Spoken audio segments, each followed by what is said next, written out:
Hello everyone, welcome back to our YouTube channel Appify. So today in this video I'm going to show you how to sign out from Shein account. So without getting further delay, let's jump into our video.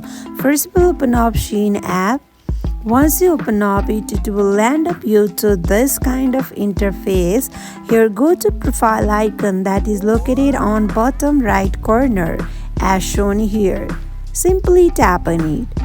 Now here you will be seeing your icon on top right corner.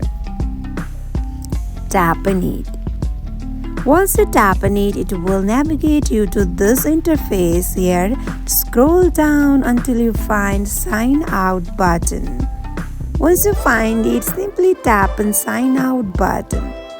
If you are sure to sign out, then again tap on sign out. Now again, tap on yes if you wanna sign out your account. Now you can see that you have successfully signed out because it is asking you to sign in or register. That means you have successfully signed out. So this is how you can sign out your Shein account. So this is it for today. If you guys like this video, do not forget to like, comment and subscribe our channel. Thank you for watching.